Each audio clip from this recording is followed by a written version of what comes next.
Tahukah kamu, siapakah Mahadewa Taishang Laojun, sang guru agung dalam Taoisme? Hari ini, kita akan mengupas kisah luar biasa tentang sosok yang bukan hanya seorang filsuf, tetapi juga dewa tertinggi dalam ajaran Taoisme. Dari seorang pustakawan kerajaan hingga menjadi manifestasi Tao, inilah perjalanan Taishang Laojun, sebuah kisah tentang kebijaksanaan, harmoni, dan keabadian yang terus hidup dalam ajaran Tao Te Ching. Siapkan diri kamu, karena kisah luar biasa ini akan segera dimulai. Taishang Laojun adalah nama kehormatan bagi Lao Ji, seorang filsuf legendaris yang dipuja sebagai dewa tertinggi dalam Taoisme. Ia dipercaya sebagai perwujudan dari Tao itu sendiri dan merupakan salah satu dari Sanqing, yaitu 3 dewa tertinggi dalam panteon Taoisme. Kelahiran dan masa kecil Taishang Laojun. Menurut legenda, Taishang Laojun lahir di negara bagian Chu pada abad ke-6 sebelum Masehi. Nama aslinya adalah Li Er, namun ia lebih dikenal sebagai Lao Shi, yang berarti guru tua. Dikisahkan bahwa ibunya mengandungnya selama 81 tahun, dan saat lahir, ia sudah memiliki rambut putih serta kebijaksanaan yang mendalam. Ini menjadi simbol bahwa ia bukan manusia biasa, melainkan inkarnasi Tao. Sejak kecil, Lao Zi menunjukkan kecerdasan luar biasa. Ia mendalami keseimbangan yin dan yang serta cara hidup yang selaras dengan alam. Menjadi filsuf dan penulis Tao Te Ching. Ketika dewasa, Taishang Laojun menjabat sebagai pustakawan di perpustakaan kerajaan Zhou.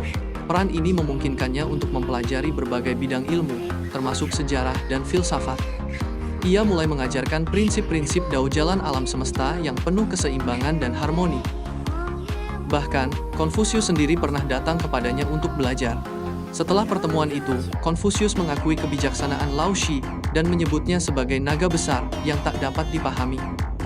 Menjelang akhir hidupnya, Lao Shi memutuskan untuk meninggalkan dunia dan pergi ke barat. Saat melewati gerbang Hangupas, seorang penjaga bernama Yin Xi memohon kepadanya untuk menuliskan ajarannya. Dari sinilah lahir Tao Te Ching, kitab utama Taoisme, yang hingga kini menjadi pedoman bagi banyak orang. Menjadi Mahadewa Taishang Laojun. Setelah menuliskan Tao Te Ching, Lao Shi menghilang dan dipercaya naik ke surga. Dalam kepercayaan Taoisme, ia bukan hanya seorang filsuf, tetapi manifestasi Tao dalam bentuk manusia.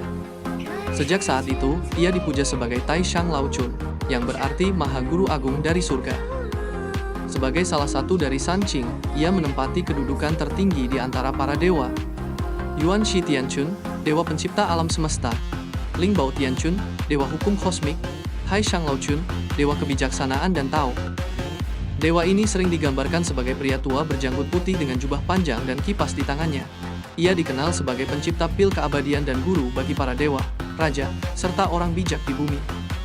Warisan dan pemujaan Taishang Laojun. Ajaran Lao Shi yang tertuang dalam Tao Te Ching masih memengaruhi banyak orang hingga hari ini. Setiap tahun, umat Taoisme memperingati hari kelahirannya pada tanggal 15 bulan 2 dalam kalender Imlek.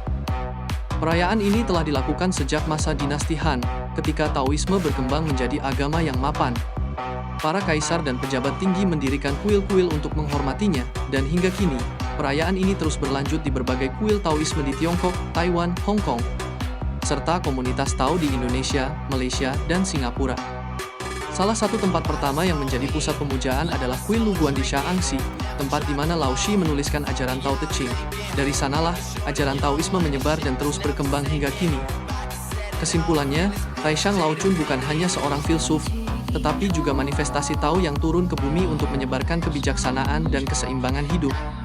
Perjalanannya dari pustakawan hingga menjadi dewa tertinggi mengajarkan kita arti pencarian kebijaksanaan, kesederhanaan, dan harmoni dengan alam.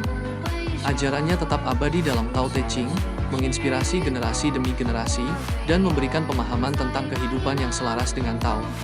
Bagaimana pendapat kamu tentang kisah ini? Jika kamu menyukainya, jangan lupa tinggalkan komentar di bawah ini ya.